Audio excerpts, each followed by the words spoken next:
रामानंदाचार्य के नाम पर कोई राम जन्मभूमि आंदोलन से जुड़े हुए पूज्य संतों की स्मृतियों के साथ इसी प्रकार के भव्य चौक निर्माण की कार्रवाई का अब शुभारंभ हो जाना चाहिए। हमारा प्रयास होना चाहिए कि अगले 1 वर्ष के अंदर हम इस पूरे कार्य को करके अयोध्या के सुंदरीकरण के कार्यक्रम को अब एक नई ऊंचाइयां प्रदान करना प्रारंभ करते हैं।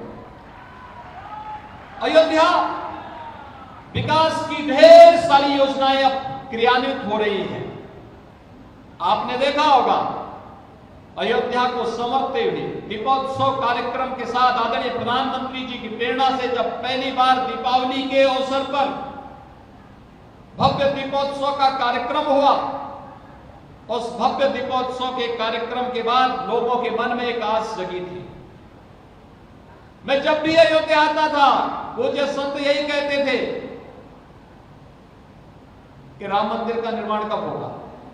मैं कहता थोड़ा इंतजार रखिए, इतने दिनों का संघर्ष है, इंतजार कर लें। भगवान राम परीक्षा ले रहे हैं और परीक्षा हमारे धैर्य और हमारी मर्यादा की थी। हमें मर्यादा का उल्लंघन नहीं करना है। हम धैर्य के साथ भगवान राम की इस मर्यादा का पालन करते हुए थोड़ा सा इंतजार और कर लें। अवश्य कुछ न कुछ अच्छा होने जा रहा है। और आज हम सब इस बात पर गौरव की अनुभूति करते हैं कि भगवान राम के भव्य मंदिर निर्माण के लिए 500 वर्षों का इंतजार समाप्त हुआ और भव्य राम मंदिर निर्माण का कार्यक्रम अयोध्या में चल रहा है। पूरा देश और पूरी दुनिया बड़ी आशा भरी निगाहों से अयोध्या को देख रही है। आज राम जी की पेड़ी में कोई आता है, प्रभावित होकर के जाता है। अयोध्या कोई आता है, बदलती हुई अयोध्या को देख करके प्रभावित होता है। अयोध्या के सड़कों के चौड़ीकरण और सुंदरीकरण के कार्य को, घाटों के सुंदरीकरण के कार्य को, अयोध्या के सुंदरीकरण के कार्यक्रमों को जब वह देखता है प्रभावित होता है। और इसलिए हम सबका दायित्व बनता है, हम सब अयोध्या को सजाने संवारने और भव्य राम मंदिर निर्माण के कार्यक्रम के साथ रामलला के विराजमान भव्य राम मंदिर के अंदर होते ही अयोध्या दुनिया की सुंदरतम नगरियों में से एक के रूप में अयोध्या की पहचान हो जाए और हमारा ये पावन धाम दुनिया के सामने जिस नाम से अयोध्या त्रेता युग में जानी जाती थी, अपनी सुंदरता के लिए, अपनी धार्मिक और आध्यात्मिक गतिविधियों के लिए, उस नाम को फिर से चरितार्थ करने की ओर अग्रसर हो जाए। और इसी अभिलाषा के साथ आज हम सब यहां पर मर्यादा पुरुषोत्तम भगवान श्री राम के प्रति जिसने भी कुछ भी किया है उन सभी के प्रति कृतज्ञता ज्ञापित करने का एक कार्यक्रम प्रारंभ हुआ है। और यह हम लोगों ने लता दीदी जी की स्मृति में लता चौक के लोकार्पण के साथ इस कार्यक्रम को आगे बढ़ाया है। आपने देखा होगा कि लता दीदी की मूर्ति नहीं, लेकिन जिस वीणा का उन्होंने जीवन पर्यंत साधना की, उस वीणा के माध्यम से लता दीदी को श्रद्धांजलि देने का कार्य हुआ है। 92 वर्षों के जीवन उन्होंने जिया था। चौक में 92 कमल उनके 92 वर्षों के जीवन की यात्रा को प्रतिध्वनित करते हैं। 7 स्तंभ हैं, संगीत के 7 स्वरों का प्रतिनिधित्व करते हुए निरंतर भगवान राम के भजन लता दीदी के श्रीमुख से वहां पर भजन निरंतर लोगों को सुनते हुए दिखाई देंगे। और जब लाइव का कार्यक्रम उसके साथ जुड़ेगा तो सायकाल क्षेत्र अपने आप में ही एक सेल्फी पॉइंट भी बनेगा और लोगों के लिए दर्शनीय केंद्र भी बनेगा कि वाह, अयोध्या में भगवान राम के मंदिर की तरफ जाने वाला मार्ग कितना भव्य चौक के साथ आलोकित हो गया है। भाइयों बहनों, इसी प्रकार से हर एक चौराहे को हमें सुंदरीकरण की तरफ अग्रसर करना है। क्या अयोध्यावासी इसके लिए तैयार हैं? सभी लोग तैयार हैं? लेकिन इसके लिए डबल इंजन की सरकार सहयोग करेगी, लेकिन आपको भी योगदान देना होगा। तैयार हैं? सभी लोग तैयार हैं? तो इसी तैयारी के लिए हमें तैयार होना पड़ेगा। स्वच्छता, अयोध्या की पहचान स्वच्छता से बने। आदरणीय प्रधानमंत्री जी ने स्वच्छ भारत अभियान की शुरुआत इसीलिए की थी। आज भारत के अंदर और दुनिया के अंदर स्वच्छ भारत अभियान एक नए मानक के रूप में भारत की एक नई तस्वीर दुनिया के सामने प्रस्तुत करता है। आज जब कोई हमारे गांव में, हमारे शहर में आता है, स्वच्छ शहर और स्वच्छ गांव को देखता तो प्रभावित होता है।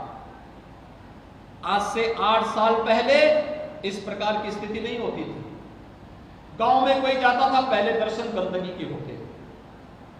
नगर में कोई जाता था, कचड़े से पहले दर्शन होते थे। लेकिन आज स्वच्छता, और स्वच्छता को क्या आप भी अपने जीवन का हिस्सा बनाए हैं ना?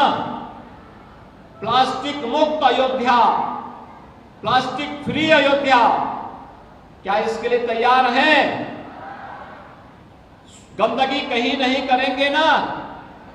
अयोध्या को सजाने और संवारने में अपना योगदान देंगे। अभी हम लोग दीपोत्सव के कार्यक्रम में अयोध्या आने वाले हैं, और दीपोत्सव के कार्यक्रम में इस बार अयोध्या के हर घर में भी दीपक जलना चाहिए। राम जी की पेड़ी के साथ साथ हर देव मंदिरों के साथ हर घर में भी दीपोत्सव का कार्यक्रम होना चाहिए। होगा अयोध्या के हर घर में दीपोत्सव का कार्यक्रम? लाखों दीपक जगमगाते हुए दिखाई देंगे। अयोध्या को हमें इस रूप में आगे बढ़ाना है। ये भावनाएं, आपकी भावनाएं दुनिया के सामने जाएं, दुनिया आएगी उसको कैच करने के लिए। और आज का दिन इसलिए हमारे लिए अद्भुत है। अयोध्या को संवारने की एक शुरुआत है। आदरणीय प्रधानमंत्री जी ने प्रेरणा दी कि भगवान राम के सबसे अधिक भजन किसने गाए, अपनी सुमधुर आवाज में किसने गाए?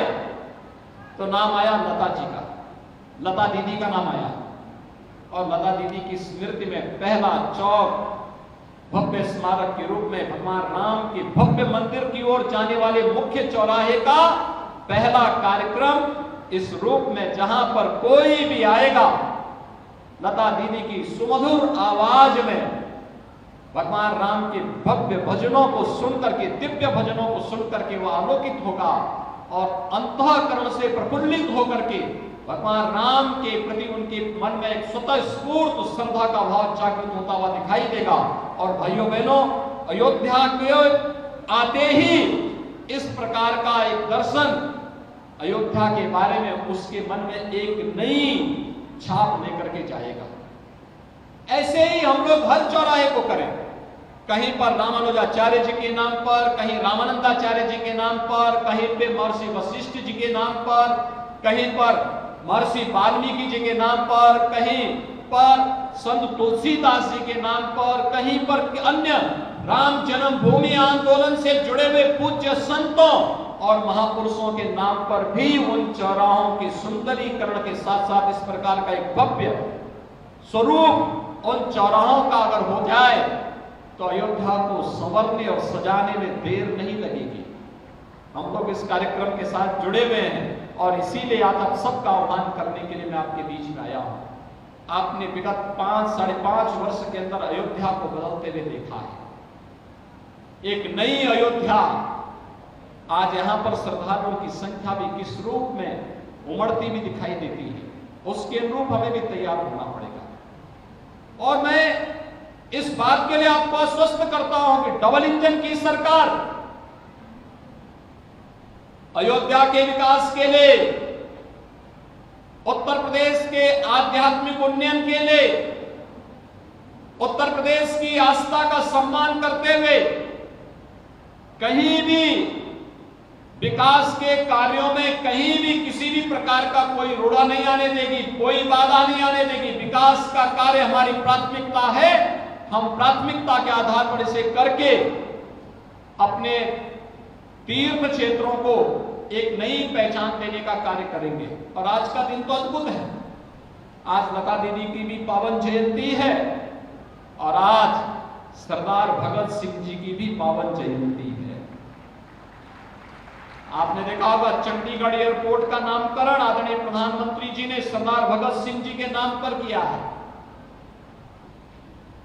और अयोध्या के एक मुख्य चौराहे का नामकरण लता दीदी के नाम से हुआ है। अभी अयोध्या में इंटरनेशनल एयरपोर्ट का निर्माण भी हो रहा है।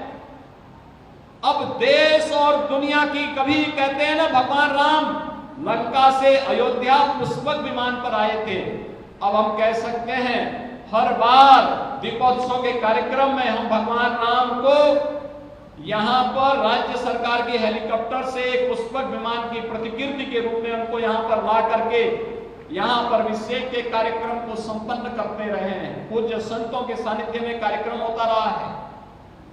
लेकिन कुछ ही दिनों के बाद आप देखेंगे कि अगर वेदांती जी को यहां से किसी दूसरे लोक की यात्रा में जाना होगा तो यहीं से जहाज उनके लिए तैयार होगा। यानी दुनिया से कोई भी व्यक्ति अयोध्या धाम आना चाहेगा तो इंटरनेशनल फ्लाइट होगी जो सीधे अयोध्या को जोड़ेगी और अयोध्या को जोड़ने के साथ अयोध्या के माध्यम से उसका आत्मिक संबंध एक बनेगा। अयोध्या को उसी भव्य स्वरूप देने का कार्यक्रम आज चल रहा है और इसके लिए मैं आप सबका आह्वान करूंगा। आज अयोध्या ही नहीं, पूरा उत्तर प्रदेश संवर रहा है।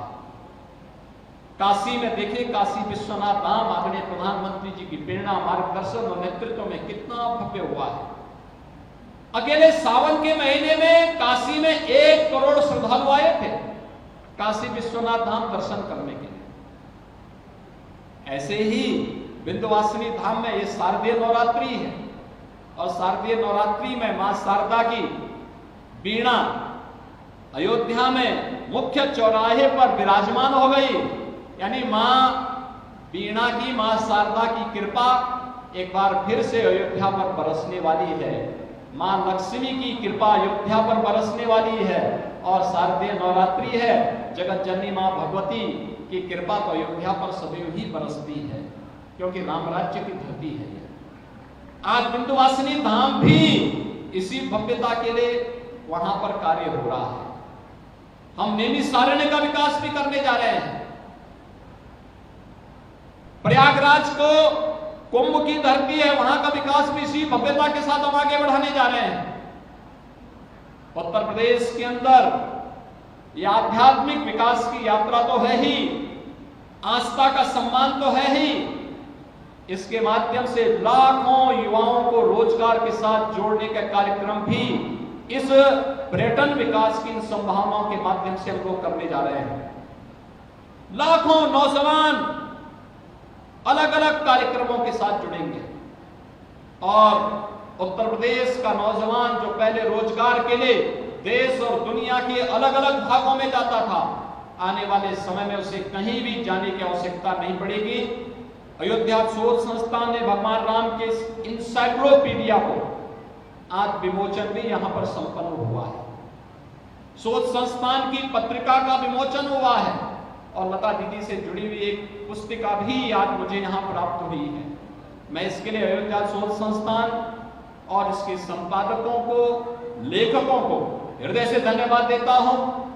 इस अवसर पर केंद्रीय मंत्री श्री जी किशन रेड्डी जी आए। अपने व्यस्त कार्यक्रमों में से आज उन्होंने समय निकाल करके अयोध्या के इस भव्य कार्यक्रम के साथ जुड़े हैं। मैं इसके लिए हृदय से उत्तर प्रदेश शासन की ओर से उन्हें धन्यवाद देता हूं। आदरणीय प्रधानमंत्री जी का आभार व्यक्त करता हूं कि जिनकी प्रेरणा से भव्य कार्यक्रम अयोध्या में शारदीय नवरात्रि के अवसर पर संपन्न हो रहा है। पूज्य महंत नृत्य गोपाल दास जी महाराज जो श्री राम जन्मभूमि तीर्थ क्षेत्र ट्रस्ट के अध्यक्ष भी हैं, श्री मणिनाम दास छावनी के श्री महंत भी हैं, पूज्य संतजन महंत सुरेश दास जी महाराज हैं, महंत और धर्मदास जी हैं, यहाँ पर वेदांती जी महाराज हैं, यहाँ पर हमारे अवधेश दास जी हैं, हमारे दिनेशाचार्य जी महाराज हैं, कमल नयन दास जी महाराज हैं, हमारे दशरथ गद्दी के श्री महंत जी हैं, अन्य पूज्य संतजन हैं। इन सभी पूज्य संतों को मैं यहाँ पर नमन करता हूँ उनके प्रति आभार व्यक्त करता हूं कि उनका सानिध्य अयोध्या के विकास के प्रत्येक कार्यक्रम के साथ प्राप्त होता है।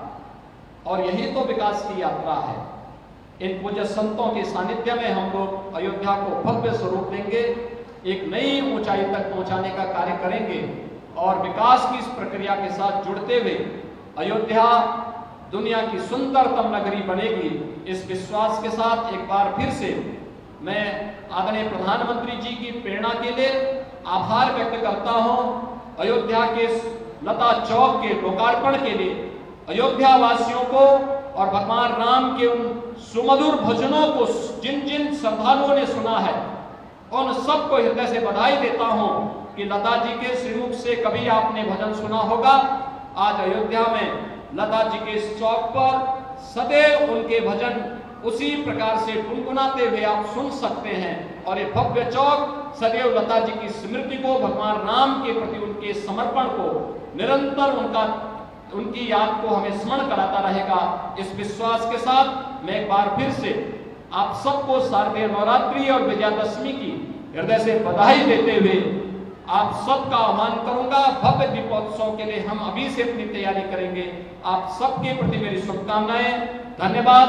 जय हिंद, जय जय श्री राम।